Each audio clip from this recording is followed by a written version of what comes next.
Ahmedabad civil ಆಸ್ಪತ್ರೆಗೂ ಕೂಡ ಮೋದಿ ಅವರು ಭೇಟಿಯನ್ನ ನೀಡಿದ್ದಾರೆ. ಸ್ಥಳ ಪರಿಶೀಲನೆ ಬಳಿಕ ಆಸ್ಪತ್ರೆಗೆ ಭೇಟಿಯನ್ನ ಕೊಟ್ಟಿದ್ದಾರೆ. ಗಾಯಾಳುಗಳ ಪರಿಸ್ಥಿತಿ ಹೇಗಿದೆ ಅನ್ನುವಂತ ನಿಟ್ಟಿನಲ್ಲಿ ವಿಚಾರಣೆಯನ್ನ ಮಾಡ್ತಾ ಇದ್ದಾರೆ. ಆಸ್ಪತ್ರೆಗೆ ಏನು ಕುಟುಂಬಸ್ಥರ ಆಕ್ರಂದನ ಮುಗಿಲು ಮುಟ್ಟಿದೆ ಅಂತಾನೆ ಹೇಳ್ಬೋದು. ಇನ್ನು ಅಲ್ಲೂ ಕೂಡ ಗಾಯಾಳುಗಳ ಪರಿಸ್ಥಿತಿ ಹೇಗಿದೆ ಅಂತ ವಿಚಾರಿಸ್ತಾ ಇದ್ದಾರೆ. ಮೋದಿಗೆ ವಿಮಾನಯಾನ ಸಚಿವರು ಕೂಡ ಸಾಥನ್ನ ನೀಡಿದ್ದಾರೆ. ವಿಮಾನಯಾನ ಸಚಿವ ರಾಮ್ ಮೋಹನ್ ನಾಯ್ಡು ಅವರು ಕೂಡ ಮೋದಿಗೆ ಸಾಥನ್ನ ನೀಡಿದ್ದಾರೆ. ಆಸ್ಪತ್ರೆಗೆ ಏನು ಹೋಗಿದ್ದಾರೆ. ಇನ್ನು ಆಸ್ಪತ್ರೆಯಲ್ಲಿ ಏಕೈಕ ವ್ಯಕ್ತಿ ಬದುಕುಳಿದಿರುವಂತಹ ವಿಚಾರ ಗೊತ್ತಾಗಿದೆ.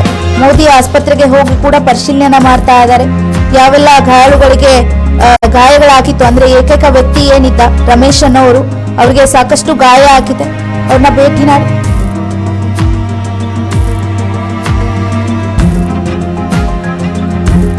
ರಮೇಶ್ ಅವರಿಗೆ ಧೈರ್ಯವನ್ನ ತುಂಬಿದ್ದಾರೆ. ಪಿಎಂ ಮೋದಿ ಅವರು ಆಸ್ಪತ್ರೆಗೆ ಹೋಗಿ ಅವರ ಆರೋಗ್ಯವನ್ನ ವಿಚಾರಿಸಿದ್ದಾರೆ. ಮನೆಯವ್ರಿಗೂ ಕೂಡ ಒಂದಿಷ್ಟು ಧೈರ್ಯದ ಮಾತುಗಳನ್ನ ಹೇಳಿದ್ದಾರೆ. ಆಸ್ಪತ್ರೆಯಲ್ಲಿ ಸದ್ಯದ ಅವರ ಒಂದು ಆರೋಗ್ಯದ ಸ್ಥಿತಿ ಏನಿದೆ ಅದನ್ನ ವಿಚಾರಿಸಿದ್ದಾರೆ. ಸಿವಿಲ್ ಆಸ್ಪತ್ರೆಗೆ ಮೋದಿ ಅವರು ಭೇಟಿ ನೀಡಿದ್ದಾರೆ. ಸ್ಥಳ ಪರಿಶೀಲನಾ ಬಳಿಕ ಆಸ್ಪತ್ರೆಗೆ ಹೋಗಿ ಗಾಯಾಳುಗಳ ಆರೋಗ್ಯವನ್ನ ಪ್ರಧಾನಿ ಮೋದಿ ಅವರು ವಿಚಾರಿಸಿದ್ದಾರೆ. ಅವರಿಗೆ ವಿಮಾನಯಾನ ಸಚಿವರು ಕೂಡ ಇದೀಗ ಸಾಥ್ ನೀಡಿದ್ದಾರೆ.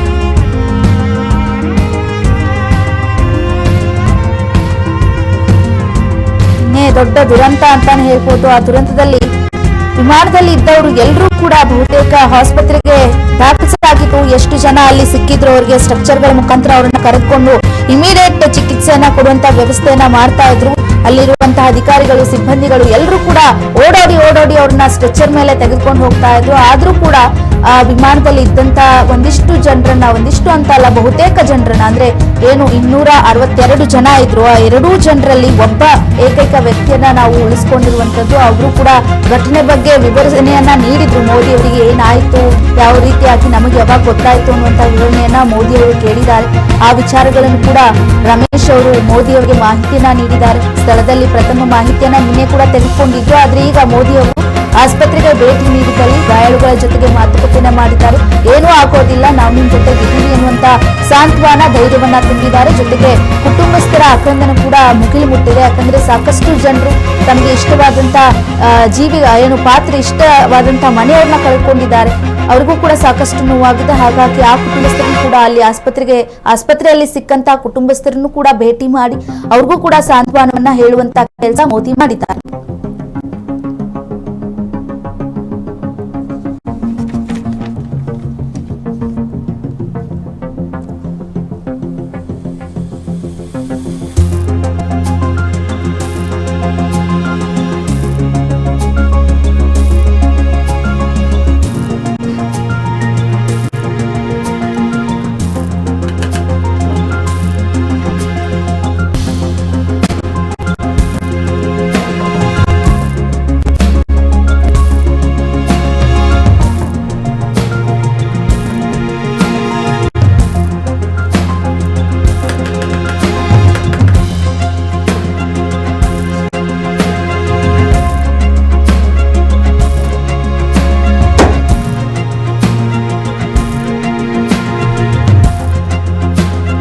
ಇನ್ನು ಈ ಒಂದು ದೊಡ್ಡ ಘಟನೆ ನಡಿಬೇಕಾದ್ರೆ ಏನೆಲ್ಲ ಮಾಹಿತಿಗಳು ಸದ್ಯದ ಮಟ್ಟಿಗೆ ಸಿಕ್ಕಿದೆ ಅಂತ ನೋಡೋದಾದ್ರೆ, ಆ ಒಂದು ವಿಮಾನ ಏನಿತ್ತು ಫುಲ್ ಟ್ಯಾಂಕ್ ನ ಫ್ಯೂಯಲ್ ನ ಮತ್ತೆ ಗ್ಯಾಸ್ ನ ತುಂಬಿಕೊಂಡು ಹೋಗ್ತಾ ಇತ್ತು. ಯಾಕಂದ್ರೆ ಹಾರಾಡೋ ಸಮಯದಲ್ಲಿ ಫುಲ್ ಟ್ಯಾಂಕ್ ಇರುತ್ತೆ. ಬಟ್ ಆದ್ರೆ ಲ್ಯಾಂಡಿಂಗ್ ಮಾಡುವಂತಹ ಸಮಯದಲ್ಲಿ ಏನಂತ ಅಂದ್ರೆ ಆಲ್ಮೋಸ್ಟ್ ಟ್ಯಾಂಕ್ ಖಾಲಿ ಆಗಿರ್ಬೇಕು. ಒಂದು 20 ರಿಂದ 30 ಲೀಟರ್ ಅಷ್ಟೇ ಫ್ಯೂಯಲ್ ಇರುವಂತಹ ಒಂದು ವ್ಯವಸ್ಥೆಯಲ್ಲಿ ಆ ಒಂದು ವಿಮಾನ ಲ್ಯಾಂಡ್ ಆಗ್ಬೇಕಾಗುತ್ತೆ. ಆದ್ರೆ ನಿನ್ನೆ ಆಗಷ್ಟೇ ಹಾರಾಡಿತ್ತು, 28 ಕಿಲೋಮೀಟರ್ ಅಷ್ಟೇ ಹೋಗಿತ್ತು. ಮೇಲೆ ಹಾರಾಡಿದಾಗ ಇನ್ನೂ ತುಂಬಾ ದೂರನೂ ಹೋಗಿರ್ಲಿಲ್ಲ ಏರ್ಪೋರ್ಟ್ ಇಂದ ವಿಮಾನ.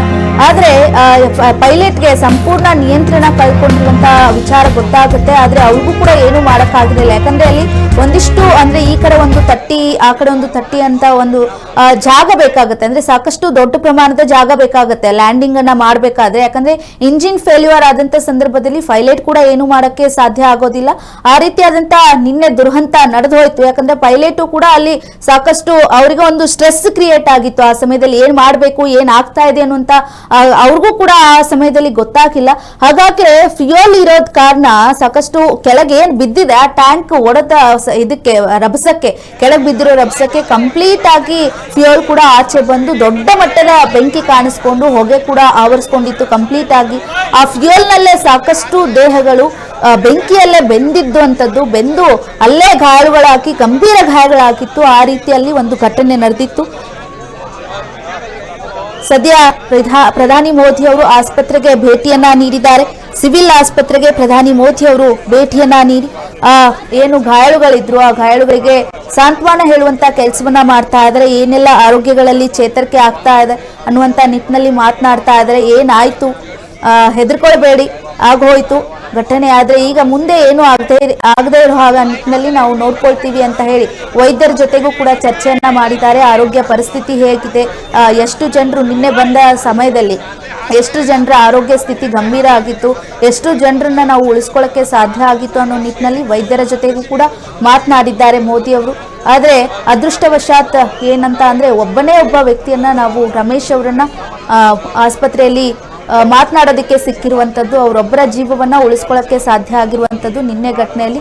ಇನ್ನು ಅವರ ಜೊತೆಗೂ ಕೂಡ ಮೋದಿ ಅವರು ಮಾತನಾಡ್ತಾ ಇದ್ದಾರೆ. ಏನಾಯ್ತು, ನೀವು ಹೇಗೆ ಉಳಿದ್ರಿ, ಹೇಗೆ ನೀವು ಆಚೆ ಬಂದ್ರಿ, ಏನಾಯ್ತು ಅನ್ನುವಂಥ ನಿಟ್ಟಿನಲ್ಲಿ ಮಾತನಾಡ್ತಾ ಇದ್ದಾರೆ.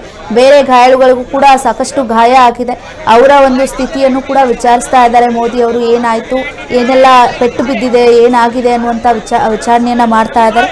ಆರೋಗ್ಯದ ಬಗ್ಗೆ ವೈದ್ಯರ ಜೊತೆಗೂ ಕೂಡ ಚರ್ಚೆಯನ್ನ ಮಾಡಿ ಸಲಹೆಯನ್ನ ತೆಗೆದುಕೊಂಡಿದ್ದಾರೆ ಮೋದಿ ಅವರು.